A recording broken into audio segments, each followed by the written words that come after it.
Kung isa kang plantito at plantita, dapat alam mo ang 10 nakakalasong halaman na dapat mong iwasan na itanim sa inyong bakuran.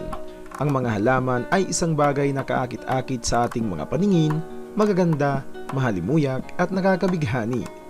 Ang pagtatanim ng halaman sa bakuran ay isa rin itong pantanggal ng stress, kaya naman ang mga tao ay kinahiligan na nila ang magtanim sa kanilang bakuran o kaya sa kanilang mga paso at iba pa, lalo na ngayong panahon ng pandemic. Maganda at nakakatulong pa sa kalikasan ang pagkakaroon ng halaman sa bahay. Subalit mag-ingat dahil may mga halaman na nakakalason na dapat iwasan. Narito ang iba't ibang halaman na nakakalason na matatagpuan sa Pilipinas na dapat mong malaman at maiwasan na itanim ayon sa The Asian Parent. Number 1. Castor plants. Marami ang may ganitong halaman sa Pilipinas. Karaniwan itong matatagpuan sa wild sa Mediterranean region, Eastern Africa at India. Ngayon nga ikalat na ito sa iba't ibang bahagi ng mundo bilang isang ornamental plant.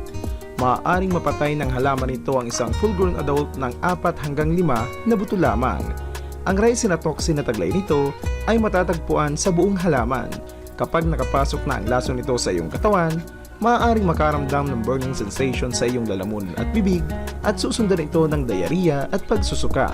Kapag naranasan na ang sintomas nito at hindi na ito napigilan, mauuwi ito sa pagkamatay. Number 2. Pongpong. Ang halamang ito ay tinaguriang suicide tree dahil isa ito sa mga halaman na nakakalason. Karaniwan itong matatagpuan sa mga bansa sa Asia, lalong-lalo na sa India. Matindi ang taglay nitong lason at ginagamit ito kadalasan ng mga taong gustong magpakamatay. Maaari mong ikamatay agad ang pagkain nito. Ang mga sintomas nito ay burning sensation sa bibig, violent vomiting, irregular respiration, headache, irregular heartbeat, coma at pagkamatay. Naulat na ito na halos 500 cases of fatal poisoning mula 1989 hanggang 1999 sa bansang India. Number 3. Dieffenbachia. Karaniwan itong makikita sa mga bahay natin sa Pilipinas. Pero marami ang hindi nakakaalam na isa pala itong nakakalason na halaman. Isa sa mga tawag sa halaman na ito ay dump cane, spotted dump cane at mother-in-law's tongue. Karaniwan ito sa mga tropical na bansa katulad ng Pilipinas. Nagtataglay ito ng calcium oxalate crystals na katulad ng kidney stones. Kapag nakain ito o nanguya, ang mga crystals na tinataglay nito ay magdudulot ng matinding pananakit at pamamaga ng bibig. Ang pinaka naaapektuhan nito ay ang iyong kidney, tiyan at maaaring magkaroon ka ng diarrhea. Kadalasan ang dagta nito ay ginagamit ng mga Amazonian na laso na inilalagay sa dulo ng kanilang pana. Ginagamit nila ito sa pangangaso o panguhuli ng iba't ibang hayop. Number 4. English yew. Totoong nakakaganda ito sa iyong hardin, subalit napakadelikado nito. Marami sa mga hardin sa Pilipinas ang may tanim nito. Ito ay native sa Africa, Europe at Southeast Asia. Ang mga malambot na bright red berries nito ay kinakain ng mga ibon at ito lamang ang mga parte ng halaman na walang toxin. Isa ito sa pinakadelikadong halaman sa buong mundo dahil ang 50 gramo nito ay maaaring pumatay sa isang tao. Maaaring makaranas ng hirap sa paghinga, kumbulsyon at pag-collapse o pinakamalala ay ang pagkamatay kung hindi agad na agapan. Number 5. Brugmansia or locally known as trumpeta. Isa pa sa mga halaman na nakakalason ay ang angel trumpet o trompeta. Kadalasan itong makikita sa Tagalog region at Visayas region sa Pilipinas.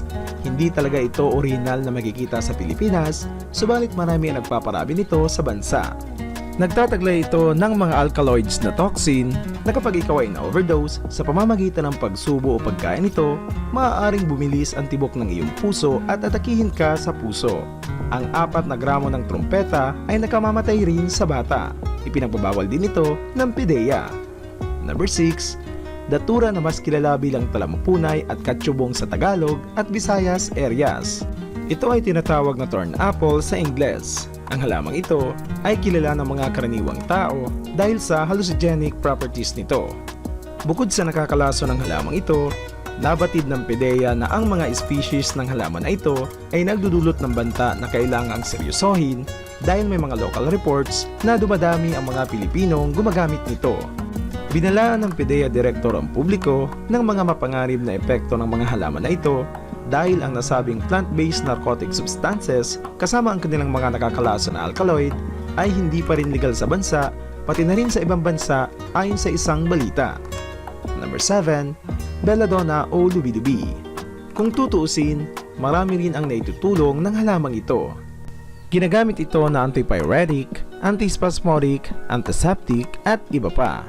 Subalit kapag nakain mo ang prutas nito, lalo na kung ito ay batang halaman pa, ay nakakasama ito.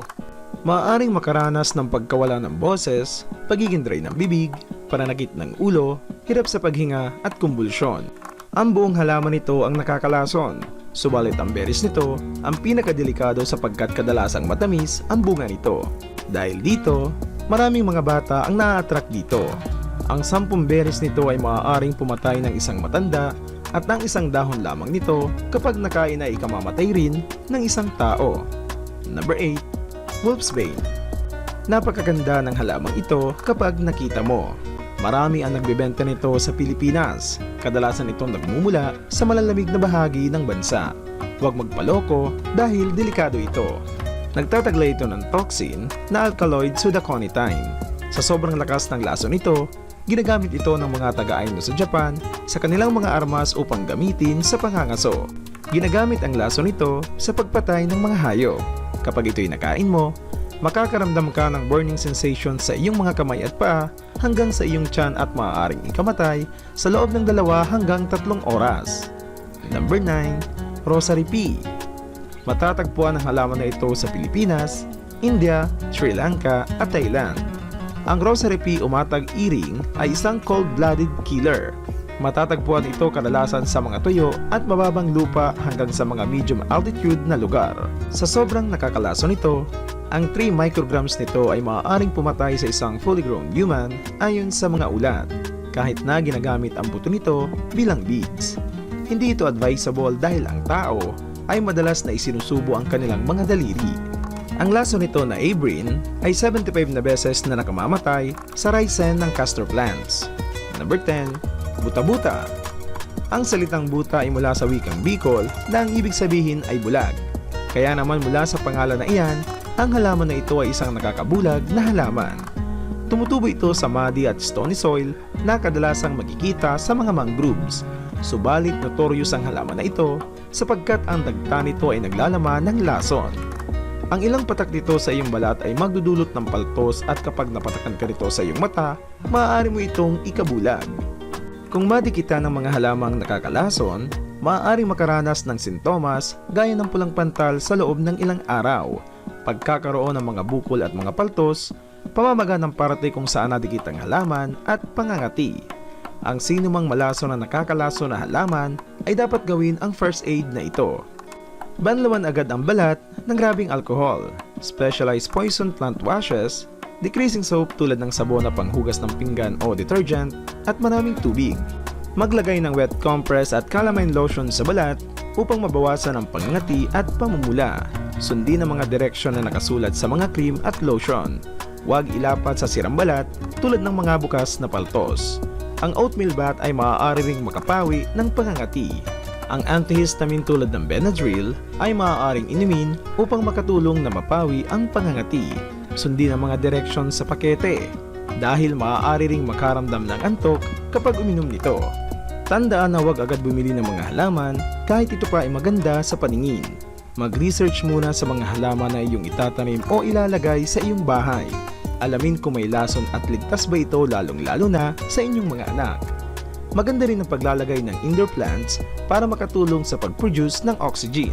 Subalit siguraduhin mabuti na ito'y ligtas, lalo na kung ang inyong mga anak ay bata pa. Mas mainam na magtanim din ng mga gulay at halamang gamot sa inyong bakuran. Isulong po natin ang kahalagaan ng herbal at natural medicine. Ingatan po natin ang ating mga sarili. I-share po natin ang impormasyong ito para sa kaalaman ng ating mga kaibigan at mahal sa buhay. Huwag mo na rin kalimutan mag-subscribe para updated ka sa lahat kong videos. Diyos mabalos, thank you for watching. Go Organic!